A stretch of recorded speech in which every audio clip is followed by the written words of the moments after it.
Are you adequately hydrated? Do you have enough drinks? I do. I have a 32-ounce thing of iced coffee. So you say that Woo! it's hydrated. It's called the bucket.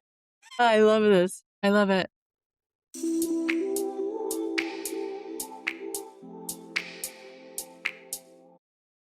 Hey everyone, welcome back to a new season of A Friend for the Long Haul. I am your intrepid explorer host, Beth, and I am here today with Kathleen Banks, and Kathleen and I are going to record the intro to this episode 1 of season freaking 4, year 2 of A Friend for the Long Haul, a long COVID podcast. Kathleen is I said common law wife yesterday because we haven't had an official ceremony, nor have we actually met in person, and I'm actually married. Common law. I think that requires 7 years living in the same space, if I'm not wrong. How many years have we occupied the internet together? Good question. That is a space. I think it's 2026. So at least 3, if not 4. Yeah, we're halfway there, baby. All right. Living on a prayer. All right. Let me tell you a little bit about Kathleen and why Kathleen is doing the introduction to this episode with me. I really want to focus this season on community and also the adaptations that we as a community have had to make effectively to stay alive, but to remain in this timeline of people who don't really want to hear what's wrong with us, people who might not believe what's wrong with us, and who would really prefer that we just, and even from people who you would not expect this, just kind of keep calm and carry on. And 6 years in, my keep calm and carry on is rapidly diminishing. And I think part of that has been autistic masking now that I'm learning more about myself as this carries on.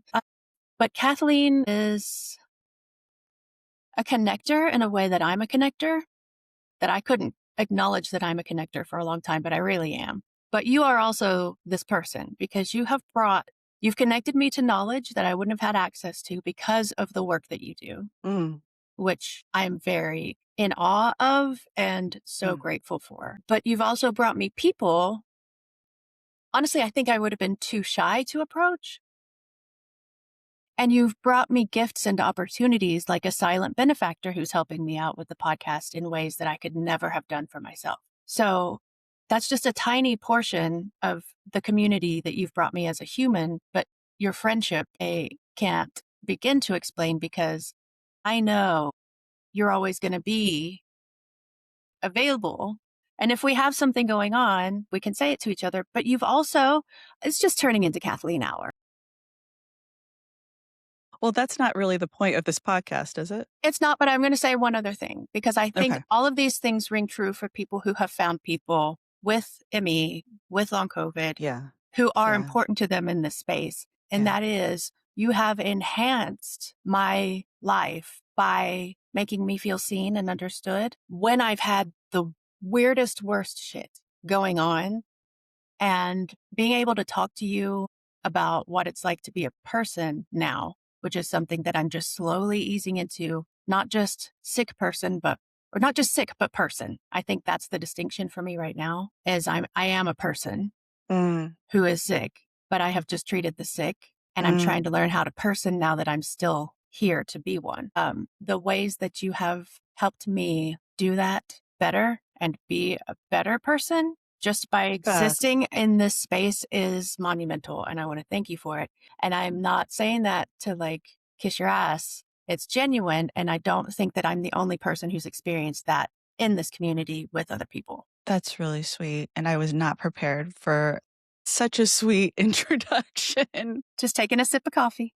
All right. I thank you so much. I think it's clear that there is a reason why you are my common law wife. We, communicated via Instagram early on when I was starting to figure out what was going on with me. And you are just so open and wonderful that I think you are just someone that people is instantly attracted to. Like it's magnetic. It really is. And you keep yourself so open that people understand what it's like to go through a medication that perhaps people didn't know about, or a treatment that perhaps people didn't know about. And I am a science based person. I am a person who does my own research. I have a doctoral level education, but there are some treatments myself that I have not felt comfortable trying until I saw you do it in real time, not just as my friend, but as someone who's out there showing the world, showing our community what it means to go through that. And to show that level of vulnerability is something that I appreciate, not just for myself, but it's a gift. It's a gift Thank to you. others in our community, giving us hope, giving us an idea of what's possible. And for that, I'm just truly grateful. Oh my God. Yeah, I didn't do well there. Beth, I think you Thank froze. crap. Do we need to move? I'm going to take you downstairs. Hang on. Hang on. No, I didn't cry. Just, I Teared up, teared up at cried. your kindness. Well, I didn't know you're going to be sweet in the beginning. And I'm always so sweet. I know you're sweet. You're a sweet person. Thank you. You are too. I think we're okay. Last thing I was talking about. You were talking about how wonderful I am and That's right. that I'm a gift. You are a gift. You're a gift. And what you give to people is a gift. This is a gift. I mean, you said yourself, one of the reasons why you started this podcast was for people not to feel alone. Yeah. And part of the reason I've shared everything that I've guinea pigged is because I didn't have anybody to guinea pig that for me because I was so early. And Yeah. if I can be clear that this illness is so individualized, what works for me, it's like a disclaimer at the end of one of those 90s, like infomercials, like what works for me might not work for you. And Right. seek the advice of your doctor. But please don't say it was me. Neither of us are clinicians. Please do No, not take our advice. thank you. If I could have seen someone else who had similar symptoms trying the same things, it would have made me feel more confident to at least discuss it with someone who could prescribe or lead me down that road. Mm. And I think one of the things that really has been hardest for me is that the way that our energy is limited Mm-hmm. and the amount of energy that it takes to prepare for a doctor's appointment or find a new Mm-hmm. doctor or do all of those things. That's why I started the list where people can submit their own doctors they've had a positive experience with, Mm-hmm. because it's really like soul destroying speed dating. I'm going to use that. I'm going to steal that. It is though. And if one person can find someone in their space who has someone who's already seen them and says they knew what it was, even, I think that's fantastic. And it can grow. And it's, again, community. It's built Mm-hmm. by us. It's not, Well, it's you and I talked about before about this idea of pocket friends. You have friends in your pocket. yes, you're a pocket friend. I know. And those are people where when something goes down that seems unfamiliar and you're not able to necessarily get it but through, Dr. Google, you need those people in your corner who are going to say like, yeah, it's scary and I've been through it too and this is how I got out of it. And again, it's not necessarily medical advice or spiritual advice or anything other than just knowing that you're not alone. Yeah. Yeah. Especially because so many of the symptoms that we have seem so made up because they're Hmm. so weird. Yeah. I started posting on a personal private account when I first got COVID Hmm. during the active infection, which was April 1st, 2020 is when things started. I started posting about it on my personal private Instagram just because COVID was new. And I Hmm. was like, this is fascinating. I hate it. I hate everything about it. I feel horrible, but this is fascinating. And I would want to know what other people are going through in my very gross, kind of leery research in my mind way. Mm. And nobody seemed to care. Gee. They were all like, at first, like, oh no, because it was scary at that point because we just knew old people and I was youngish. I was young. And I think people were like, well, it's probably okay for her. But then when I had to go to the ER and Hmm. then it got a little bit more interesting. And then when I didn't get better, I'd say for the first couple of months, people were Mm. like, oh no, I didn't know this Hmm. could happen. And then I started another account called My Rona Recovery, which I don't keep up with anymore because it has so much of the early stuff that I struggle right now with the grief of even using that account. Yeah. And It's I like made it, Facebook memories, not nice yeah, memories to have. they're difficult. I can't let it go because of the memories, but there's a lot that's really difficult. And I started posting there because I was looking to see, this is what we talked about before. I don't know that I was necessarily thinking of it in terms of community. I was looking to see who else has this. Is it similar to what I'm going through? And Mm. not so much friends. I don't think my head was even at that point capable of thinking I might find friendship. I just was desperate. I think also community doesn't have to be friendship. Yeah, good point. That's something that I've learned a lot from the disability justice community is that often there can be someone in your community that you're going to take care of because they're one of us, but they may not be the most pleasant person and you may not have been their friend in another capacity in life. But just because they're not pleasant doesn't mean they don't deserve the same level of justice and human rights and Yeah, compassion yeah, as anyone else. yeah. That's a really good segue. Can you tell our friends a little bit about your work and how that informs your thoughts on this topic? Because I think that's an interesting, what is this symbol can do? Enmeshment, Enmeshment, thank you, but enmeshment. in a healthy way. In a healthy way. Well, thanks. I look at the ways that policies impact the point of care. So if there is a health system policy, one way or another, we're going to find it in the exam room when there with a doctor. For example, most people don't know that you only have 20 to 40 minutes at each doctor's appointment, and the average interaction you have with a doctor is about 16 minutes. And that's just face to face. And that's honestly, that's long. Most times it's around 12 minutes or less. And so one of the things that I help to do, going back to what you were talking about before, is I help people prepare to go to the doctor. And I do that through my research and I do that through the community care that I offer, which again is community care for anyone who follows me on Instagram. If you need help trying to figure out what to say to a doctor, how to prepare in advance, I'm more than willing to help you do that. But one of the things, in early days that not people in the long COVID community believe, but what our physicians believed was that long COVID was depression, that our level of fatigue, our level of exhaustion was due to depression, virus. And what ended up happening in 2022 through the Patient Led Research Collaborative did a survey on people who were experiencing psychiatric outcomes that had long COVID. And one of the things that they found out is yes, we did have depression and anxiety, and some of us had suicidality. However, that was connected to our poor living conditions, mainly the fact that we had a poor quality of life and that we were not being understood by our doctors and we weren't getting appropriate health care for our symptoms.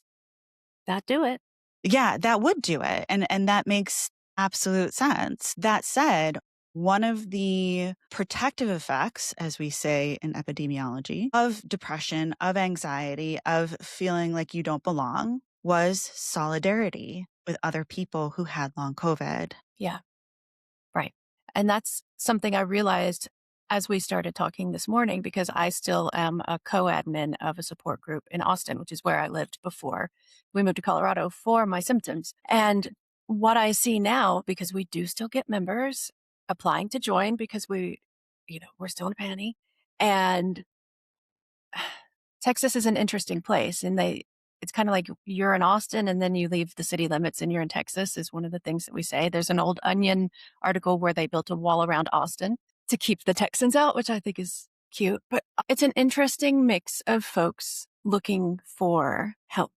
Mm, And it's not people looking for other people. It's people looking for other people with their symptoms. mm, It's being seen and validated and trying to find out what they did or where is there a doctor who knows what this mm, is. And then it has turned into people making friends and meeting other people who are perhaps not like them, mhm, especially because Texas is, again, Austin is very different from the rest of Texas. And so you get people with varying beliefs and political stances and things like that. But everyone, and I was saying to Kathleen earlier, not stereotypically people I would expect to acknowledge long COVID is actually an illness, mm, but they reach the point where they have such poor quality of life mhm, and they have to admit that they didn't get better after that and mhm, nothing else happened. And a lot of them are like, I didn't get the vaccine. But it is very much an influx with waves, Mhm. I see trends Mhm. and it's anybody else? Mhm. Anybody got this? Just like we were doing in 2020, Yeah. first wave, just like posting a picture of a rash on Instagram, like anybody else had this? Well, I can imagine it's probably even lonelier now to some degree because the world has moved on from the COVID-19 pandemic. Yeah, that's a good point. I usually have someone about once a month. It used to be a lot more common, but now it's about once a month. I get someone reaches out that, I knew from high school or I knew from college and they say, "Hey, I see you've been posting about long COVID on Facebook. I've, followed your journey. I have a friend, I have a colleague, there's someone in my family who is starting to realize that the symptoms they've been experiencing for months now are related to the last COVID, infection. Can you talk to them? Yeah. Will you help them?" I said, "Yes, of course." I mean, again, my primary objective as a scholar and also as a human being is making sure people get access to healthcare because I know that access is been helpful in reducing my symptoms over time. And it's just hard trying to figure out what that exactly is. But Yeah. as you and I were talking about earlier, a lot of people, I think we were talking about this before we started to record, a lot of people come to these spaces looking for answers. Yes. They're not necessarily coming for community. They're not Right. coming for the friendships. Yeah. And then the community comes later. Yeah. And what this episode is going to highlight after this is I have stories from folks talking about, I posted about this and someone else responded to me who had a similar issue. And then that led to us chatting more, Mhm. getting to know each other as people. And then that led to me being invited to their Discord or me joining the Mhm. support group or me getting on this mailing list. And that's kind of how our friendship developed as well, Mhm. because I was just, I can't shut up. How did we really start to connect though? We started to connect because I had been following you. I think the first thing that really connected with me with you back in 2022 after I was first sick was I had to get on a plane and you had a friend for the long haul that was short, maybe about 20 minutes, and it was about your routine for how Yeah. you got onto a plane because you Yeah. had to fly quite a bit for work. Yeah.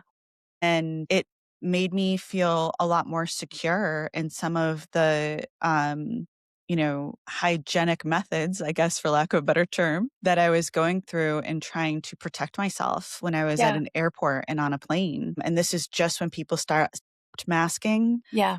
in public and on airplanes, and it was really scary for me. And so hearing that it just made me feel not alone, That like a makes me lot of feel good. people. But when I think I started connecting with you directly and dropped in your DMs, so to speak, you had mentioned something about your skin. And at that point, it was something that I had experienced as well. And it wasn't what we were seeing in the long COVID literature. It's not what we were seeing in long COVID spaces. And it's something that you and I have learned since then is related to Ehlers-Danlos syndrome or hypermobility. And it was something that was what, again, no one was talking about. And you and I have, kind of gone on that journey together since 2022 to really figure out, what that means for our bodies. And that's also like having a compatriot, having a comrade to say like, all right, let's go through this together. Yeah. And the great thing about having a wife is I'll be like, I got this new thing. And you're like, that's so bad for you. You're completely unstable in the hip area. You have this. Why are you wearing a 27-pound weighted? Why are you using this?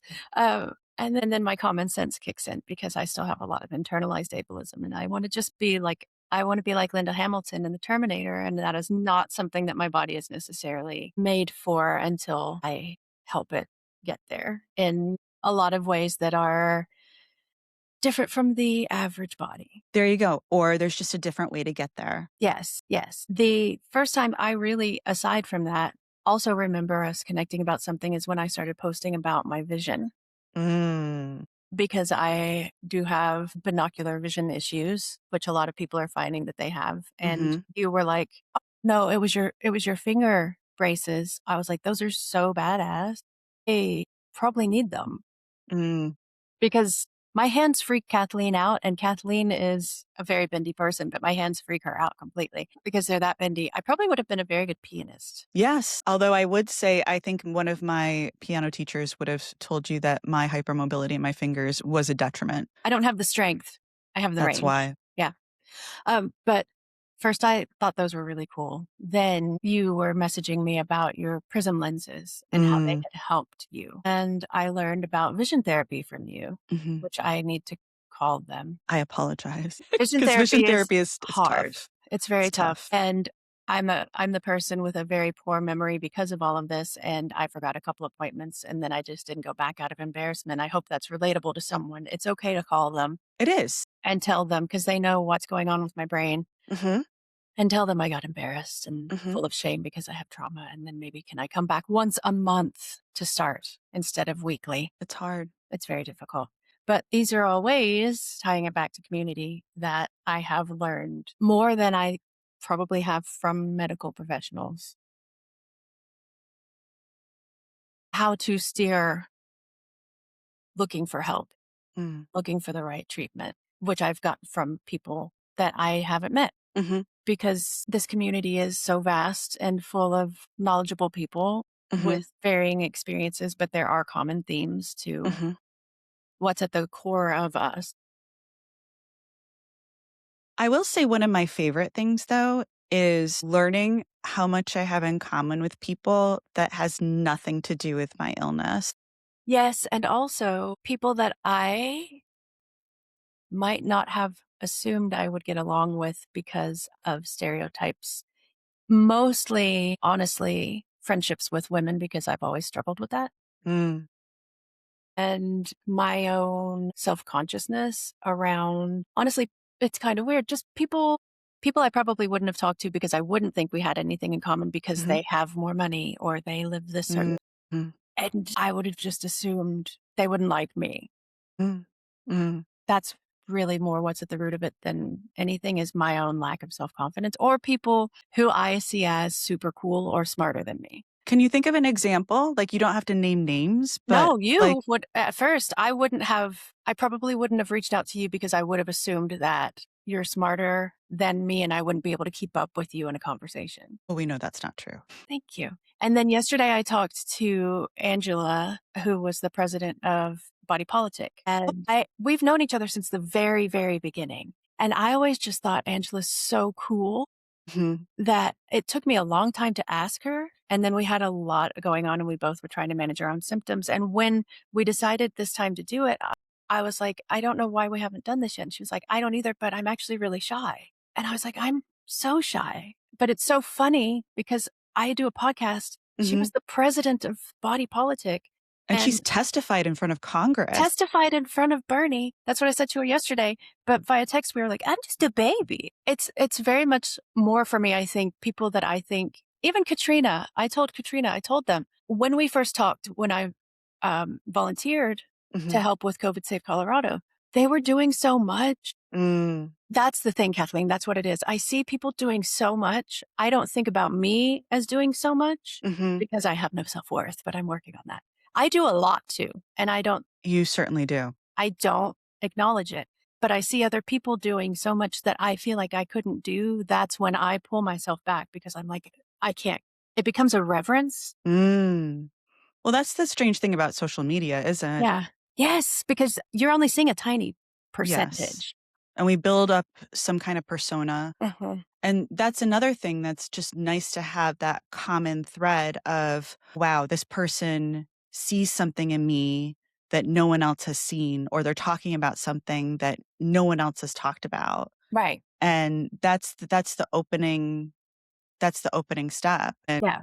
I mean, when I think about people besides you who I've reached out to and have found things that I have a lot in common with, I think of this person, Sarah, who I feel comfortable saying because they're public on Instagram. And Sarah lives not far from me in Massachusetts. And something that was very cathartic for me in the early days of long COVID when I could not use my cognition very much was being out in nature. Mhm. And I live in the middle of the city. Nature doesn't come easily to me. And I love moss and I love rainforests and I love pine trees. I love moss. Isn't moss the best? The Signature of All Things by Elizabeth Gilbert is the only thing I'm going to plug for Elizabeth Gilbert ever. Okay. Noted. It is fiction. Mm, The Signature of All Things. It is an amazing book. I think she lives in the 1800s or early 1900s. It's a woman botanist who studies moss. I didn't know she studied moss. I think I remembered it was a botanist. Botanist. And yes, and it's amazing. But back It's to Sarah, because beautiful. I love Sarah. Please, sorry. Sarah is phenomenal, and Sarah started posting things that are similar that, even though neither of us could travel to that wilderness, for lack of a better Mhm. term, we found mutual aesthetic that really resonated with both of us, kind of touched us on a level that was more than just skin deep, so to say. Yeah. And that's when I really started to connect with someone on something other than, okay, we both have long COVID. We both know that it's tough, being housebound and not being able to think. But here's something that we both find beautiful. And even in our blurry, foggy states, this is something that, truly speaks to the heart of who we are. That gives me two things. One is a statement, one is a question. The first one is just a tidbit, and I can't remember if it's on Threads or Blue Sky, where you can have topics that you follow. Mm. And my first one was moss. It Just presented in case itself anyone was curious what Beth felt about moss. it presented itself to me as though the algo was actual magic, and I didn't know, and now I just get beautiful, dewy moss photos whenever I Moss go is the check that. best. It's beautiful, it's slow, there's an interesting likening to lichen? Interesting. Moss, I feel mossy. I'm girl moss. We're both dressed in Slow. moss today. We are, but I'm slow. Yeah, I think maybe that's why I like it. Mm. It's so green and lush and stuff. Anyway, I digress. My question actually is about I don't think you and Sarah have met in person, have you? No, But there's something even just knowing that they. sorry, It's okay. Sarah. I didn't know that. There's something about knowing that they're reachable, like Mhm, within the state. I don't know. Even if there was never a plan to meet, mhm, no, several long haulers in Colorado mhm. that I think if I needed something, I could be like, I'm going to be in Denver, but there's this problem, or there's just something about that proximity that feels really good. And that was another thing that Does. led me to doing this is because I had long hauler friends in person in Colorado. And so Mm, many people don't have that. And there's such a relief when you meet another long hauler. mhm. I think you got to experience that when you went to Canada for that conference. Yes. Yes, for sure. I've also been to a recover meeting as well, Oh, yes. which is where I met many Yeah. wonderful researchers and advocates with long COVID. It was really lovely, to be able to be in community in person. Yeah. With people who want to take care of you as much as you Yeah. wanna take care of them, and it's interesting, your face changed when you started talking about that, you lit up in a different way. Yeah. You I saw your face changed, you looked back, you remembered it, you had the feeling, and it means way more than I think most people realize, and every time I meet a long hauler in person, I end up crying right there, and it's not just because of the relief of knowing that this person isn't gonna make me pretend that I'm Mhm, okay. There's a shared history now. It's mhm, almost a decade for me with some people, and mm, I know if I met you in mhm. person, I would just lose it, Yeah, me too. and there are a few people I haven't met that I'm desperate to meet, and I know I'm just gonna be disgusting. Well, I think our big plan, right, is to watch Heated Rivalry Yes, with under a blanket my 10-foot family blanket. and then take naps. Yeah, Like, what a better afternoon for a couple of long none, haulers. nothing.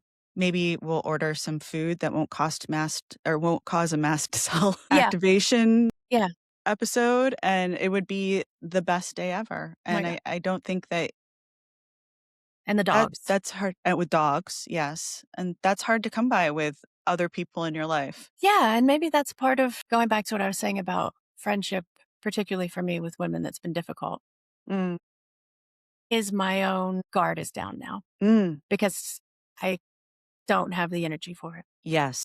It's funny, I'm in the middle of writing my dissertation right now, and my the chair of my dissertation committee says to me, "What you write is so relatable. It's so plain spoken, but at the same time, you're giving all the information that needs to be given."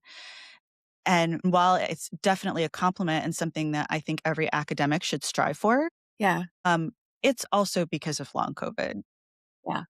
Yeah. It's also because that is now how I communicate. It's we don't have the time or the energy for the false pretenses of whatever that facade is. Right. And Kathleen is going to come back and tell us what it's been like to do a dissertation with long COVID after she does her defense, which I really wish I could come. I wish I could be there. I would love it if I could be there. I want to also, something else you've done with your work Mm, is because you are training youngs in the field of working with patients. yeah. And I want to talk about the fact that you have, through that training, spoken with them about the importance of community for people who are isolated with illness. And how to approach us. And I think that's really important. Can you talk about that a little bit? Sure. So I was training some Master of Public Health students last year on how to use trauma informed methods for speaking and interviewing people with long COVID. And I actually used two of Beth's podcasts to train them. One of them was with Alicia DeGrasso, which was a tremendous interview Good. of someone who has been a long hauler since early days, Hmm. since March of 2020. And then the second podcast was with Katie Drackert, I don't who know them. No, I'm you kidding. don't know Katie Drackert? Not my child. Katie Dracker, also known as Glamorous Menace on Instagram, who is a dear friend of us both. Pardon me. And Katie is an advocate, and they really started seeing signs of long COVID in 2022. And what was nice about showing the similarities and the differences between these two people was just how similar we are, Yes. and how we had reached out and created community in their own separate ways Hmm.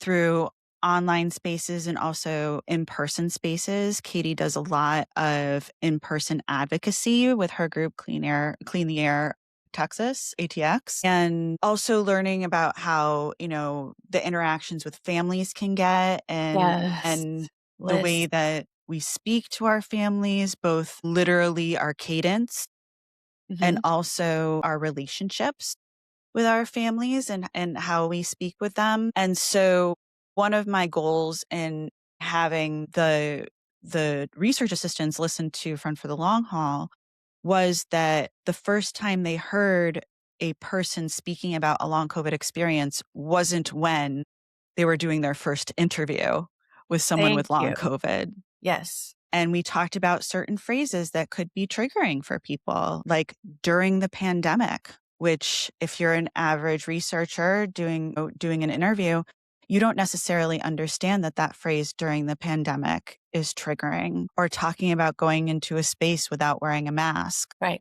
Right. And so we were able to use those stories to also talk through their own concerns. There's a phrase called trauma stewardship, and isn't that great? Yes. And it's essentially the person who is stewarding that story of trauma from someone else. Because I think it's easy to say that we all have some kind of either medical trauma or interpersonal trauma that comes with living with long COVID. Hmm. And holding those stories causes a lot of feelings. It's Yes.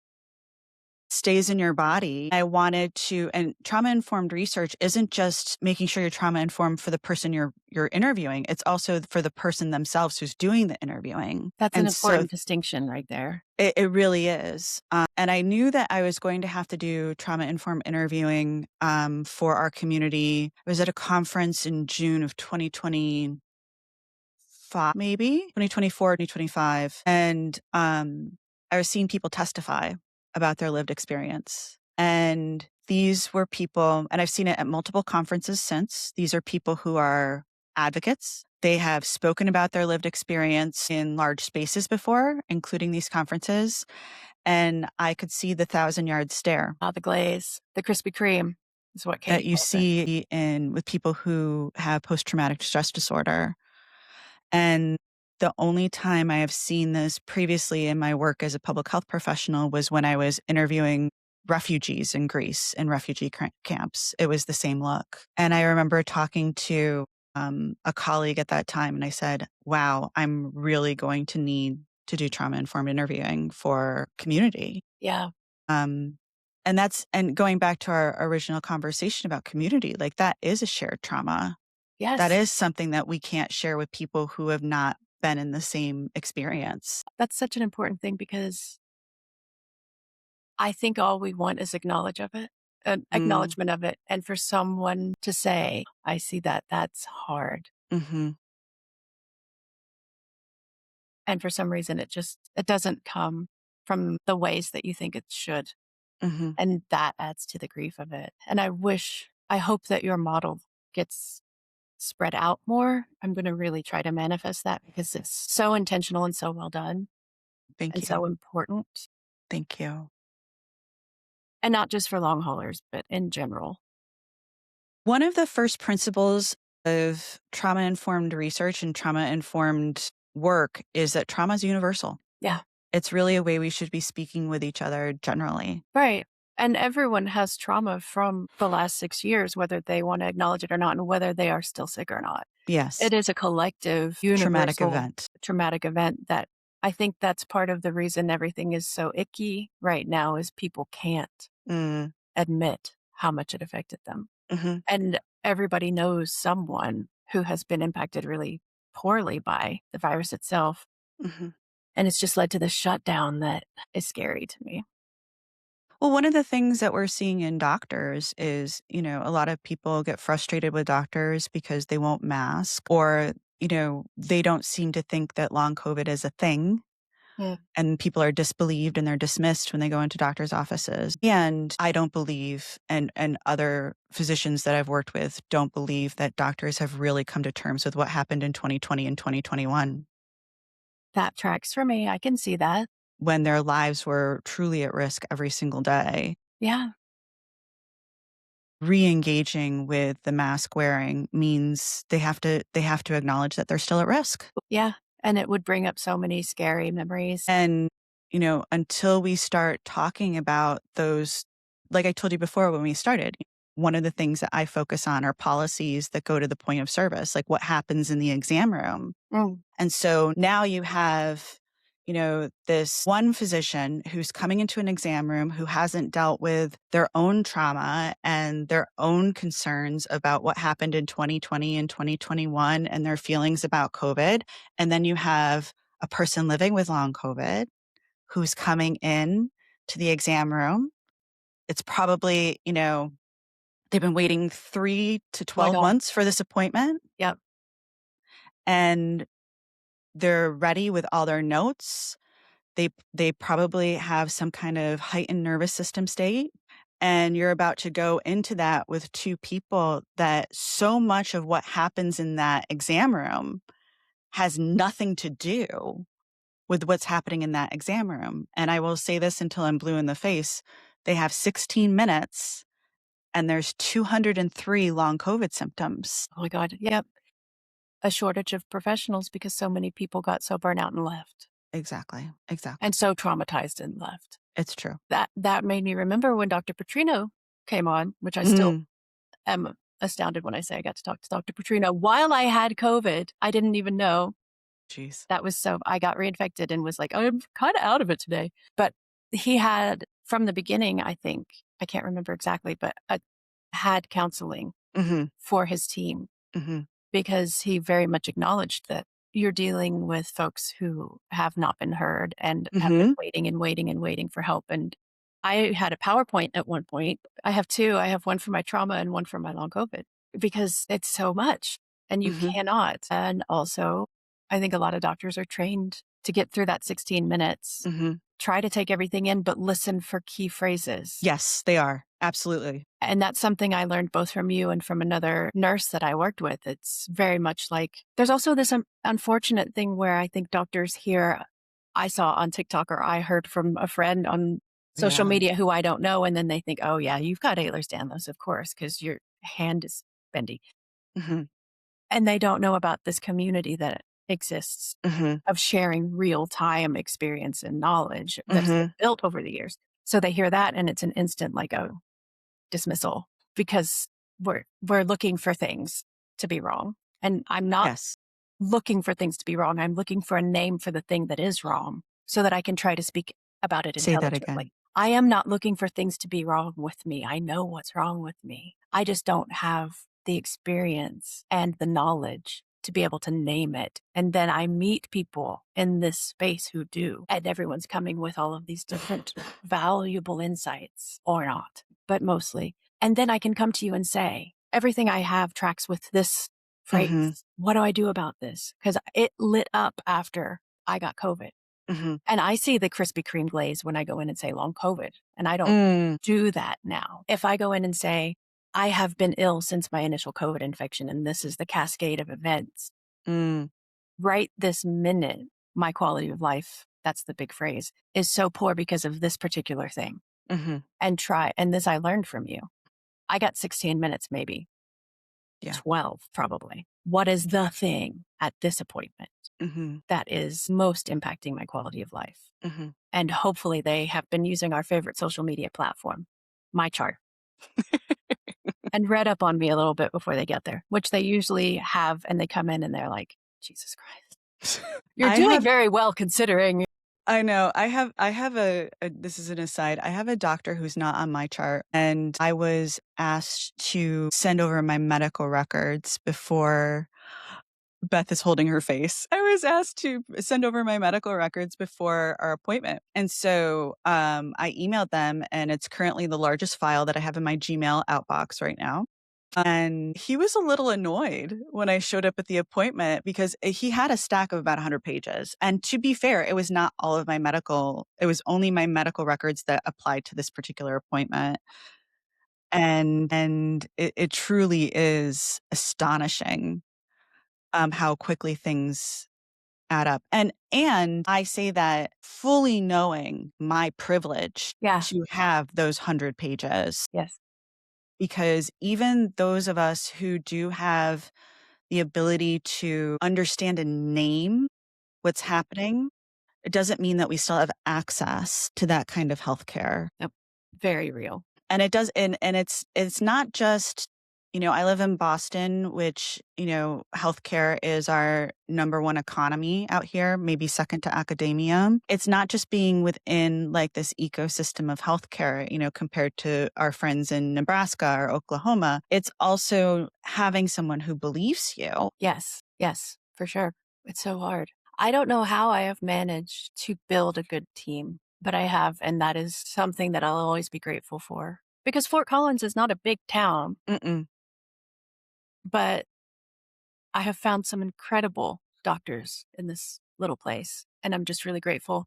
But the only reason that I'm able to see them is because I have the privilege of a flexible job that has really Mhm. good insurance. Mhm. Because if I had to go to an office, there's no way I could be working. Mhm.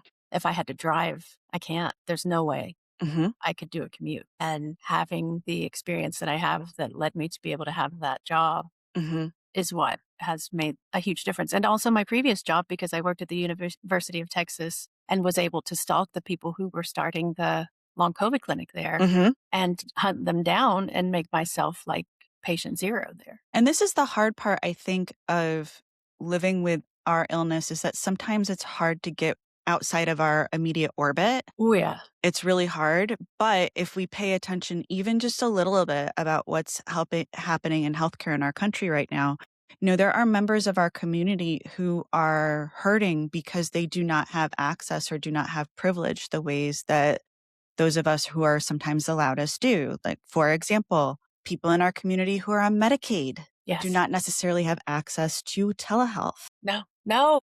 people in our community who are on Medicaid are often people who cannot work because they have the most severe symptoms. So, often I think that those of us who are the most privileged and those of us who just generally need to look outside of the immediate orbit to recognize that if we truly want to have a community of care, Mhm.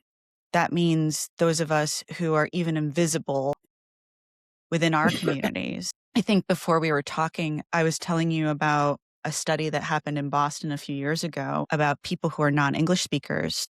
Yeah.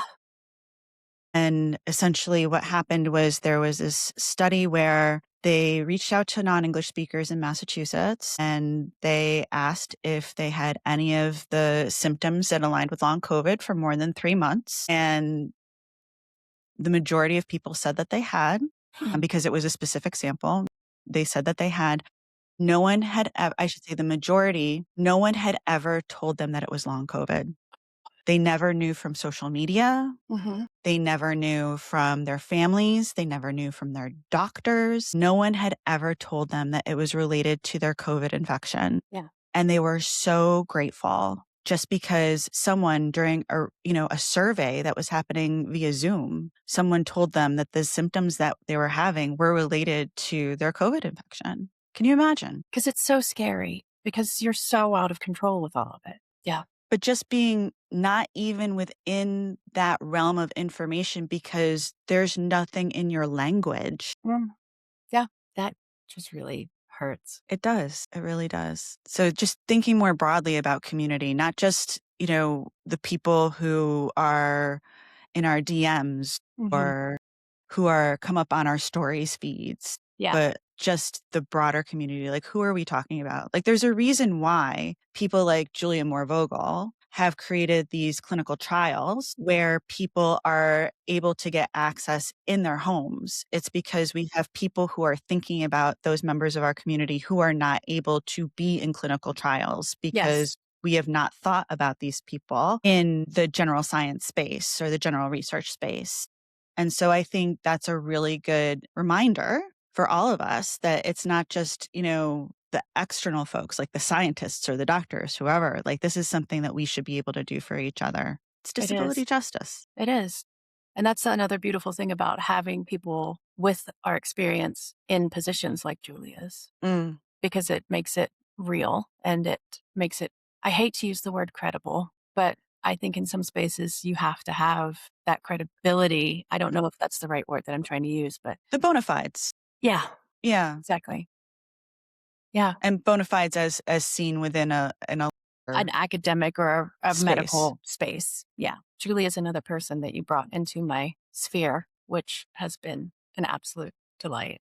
I've met some of the most kind, wonderful, creative, smart people. And that's one of the reasons I love doing having these conversations because I couldn't for a long time, like legitimately couldn't speak for a long Yes. time, like legitimately aphasia diagnosis, but also my MCAS was so bad that it triggered such asthma-like symptoms that trying to complete a sentence was Mm. impossible. So this is a real gift to be able to just sit and talk to people.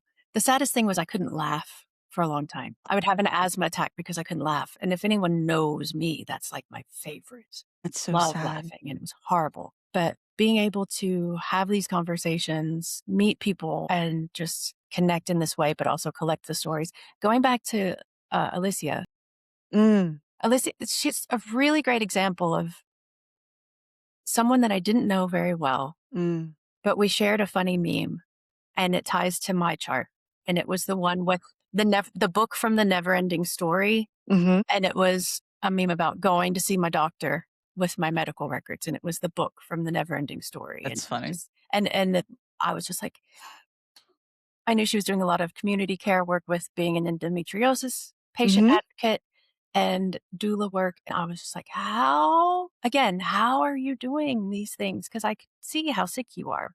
And she's a patient advocate. She's a patient advocate and she does not get paid. She does not ask. She does so much work and does not ask for money. And Mm. I will always be like, this person is incredible.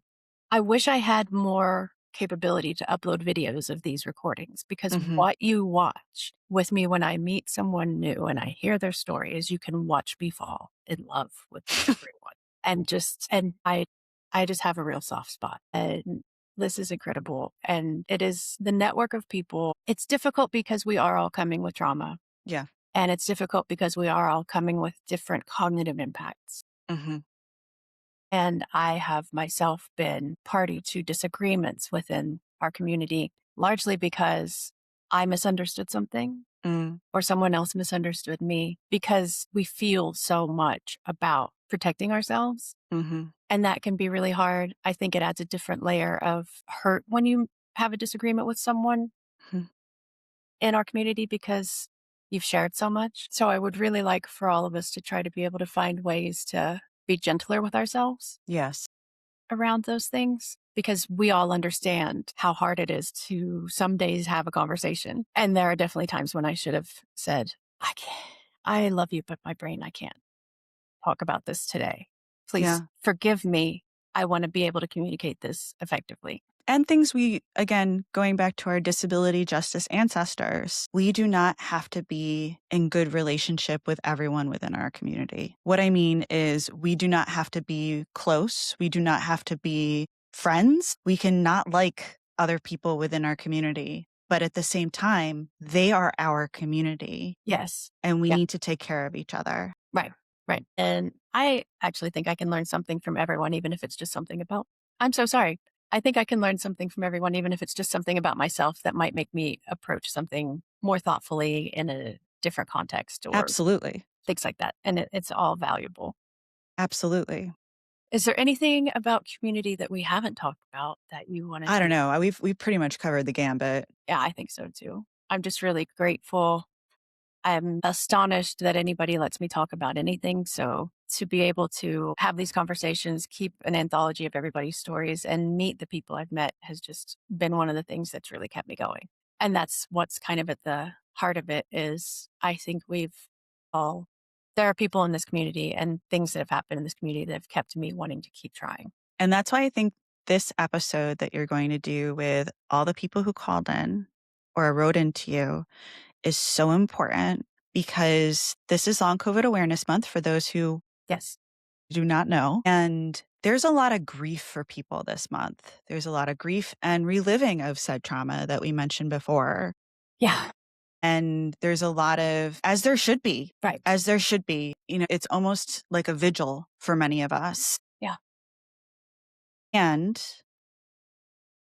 there is so much beauty in what we have created out of the mud. Yes, and that's why I wanted this episode to be this, because Mhm. I've told my story a million times, and I hate to say it, but in this current timeline, I don't think me recounting my story is gonna change anyone's opinion Mm-mm. of anything, and I don't think it's gonna lead any horses to water, Mm. right? I don't think it's gonna make them drink. I wanna celebrate I hate the word resilience, but I wanna Mm. celebrate this community still being at all. Here, we're here. Yes, and that is because of us. Mhm. And the things that we've been able to do with no energy, Mhm. it's phenomenal. And we don't always feel it. And we celebrate together, we laugh together, like, we grieve together. There's a gambit of emotions that is more than just, you know, sharing this one event, like, Yeah. in sharing that pain. And I'm also really grateful for the sense of humor. Yes. And it's dark and I need it. It is so important. And I struggle with hope. Mhm. I am not going to lie. And Mhm. I struggle. Julia is really working on my radical acceptance that I don't have.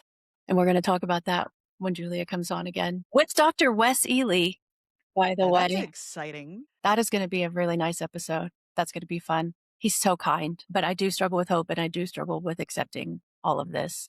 And that's where the humor comes in for me. Mhm. And you still have the best T-shirt, so good that I Thank bought you. 2 different versions of it if you haven't seen it.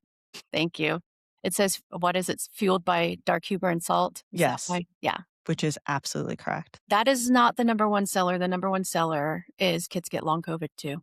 Oh. And it's got like a vintage little piece of a drawing of kids jumping over something. That's the top seller. Then Mhm. fueled by dark humor and salt. And then it's the 2020 marathon runner in the race Mm. that nobody asked them to join or something like that. I've had I have so to much say, fun. my friends who are not long COVID affected, but who have POTS also really like the dark humor and salt. Good. It's important. Yes. It's important. Thank you Thank you, friend. for joining me. May I ask you the new 3 questions? Do you have the Yes. space? Forgot that we were going to do this. They're not they're okay. Okay. All right. They're okay. They're not Okay. Ask me the 3 questions. okay. My first new of the 3 questions ties into what we're talking about. What do Okay. you wish the general public knew more about long COVID? What do you wish they knew better about this illness? From a scientist perspective, I wish they knew they were still at risk. Friend. It makes me really sad that we have moved past the narrative. And there is a narrative, even among doctors. If you talk to people, I've talked to my physicians and they think that, well, less people are having long COVID than they used to. And we know that's not true. We have data to show that we are at 6% every single year of new long COVID cases since 2020. It Dang. has not budged. So the same number of long COVID cases we were getting in 2020, the new cases we're getting in 2025. Wow. So that is something that I wish the general public knew more about. Mm, Something that I wish they knew about our community. Question. No, I'm going to stick with my first one, my okay. sciencey answer, It's a good one. because I think it's super important. It's a good one. You have been on before, so you already had a long COVID theme song, but I am blanking on what it is. My long COVID theme song was something that I picked last minute because I totally forgot that you were going to ask me about that. I have several long COVID theme songs now. I was going to ask, has it changed?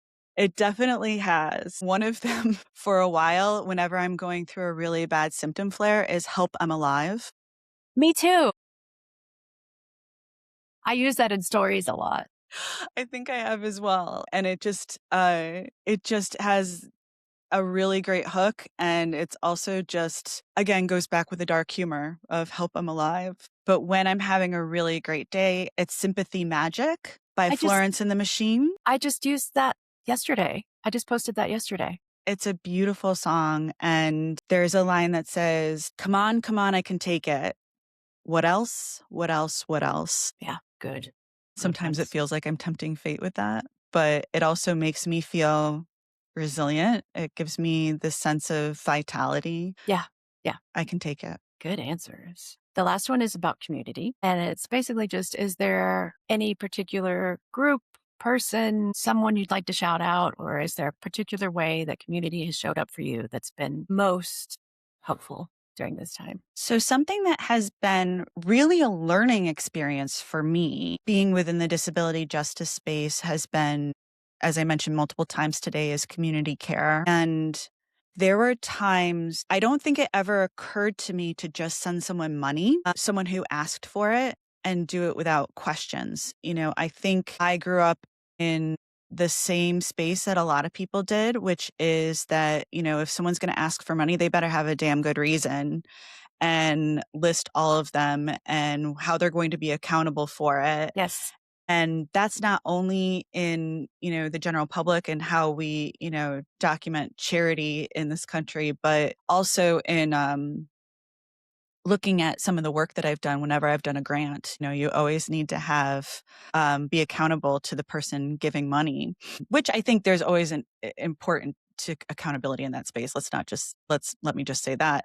But I have had so much appreciation in those individual lifelines, so that when I have had money, I just give it because I know someone needs it. Because as I mentioned before, a lot of us cannot work. And in the same realm, I get really excited when I get a gift from someone Hmm. that's either sometimes it's unexpected, sometimes I've been waiting for it. Yeah. And those individual moments are really great. Like you are phenomenal because you sent me the best playlist for my birthday last year. And to tell you that that just lit me up and just made my day that much better. It really, really did. It's being known. It's Yeah. being seen and being known by Yeah. someone. Yeah. And so I would have to say that has been something where it's different for me than it was pre-COVID, and I'm grateful for it. Yeah. Same. Very much the same. You're actually waiting on something for me now because I can't. Getting to the post office is The so hard. worst. And everybody's sick at my house, so I'm not sending anything until it's been in the sun. But I do have a gift for you. Best disinfectant. Yeah, yeah. I also know how hard it is to ask for help. Yes. And when I see that happen, I want to be able to do it. And that's why I have the bonfire shirt thing Mhm.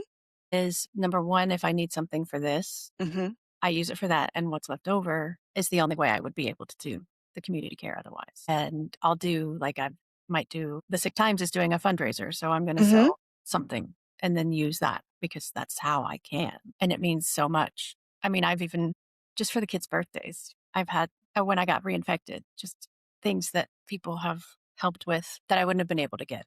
Mhm. It's lovely, but also just the kindness. Yeah. And also, I don't think people understand how expensive it is to be sick. Please speak to that for a moment. Then I'll let you go.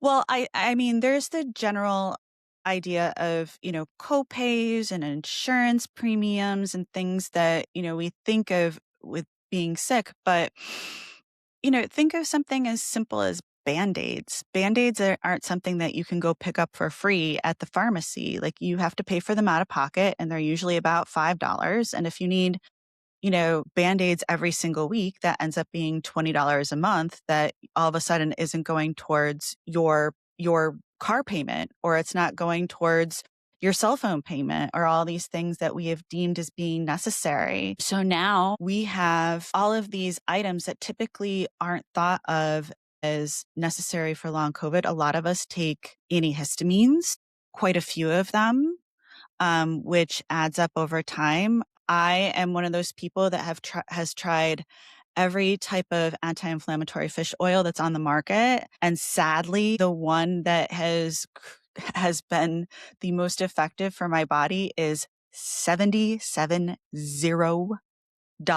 a month, which is completely unsustainable. And many people are in the same boat and have, 5 different items that are 50, even like $20 a month. If you have 5 of those, that's $100 a month. That's a cell phone payment. Right. It is. And then also there are just going back to the Band-Aids. It's such a simple thing, but I can't use a regular Band-Aid That because too. I have MCAS and it literally burns my skin to the Mhm. point of blistering. So I have to get Jeez. special fancy Band-Aids. And then I can't just get like the Walmart brand cheapo No, Band-Aid because I'm going to end no. up with a scar and then I need silicone sheets. And that's Which are also expensive. yeah, it all compounds. And yeah, so yeah. So, if you are looking for some place in honor of this conversation to send any proceeds, I would say please continue to use them towards community care, Absolutely. Absolutely. which Thank you I for know that. you already do. Yeah.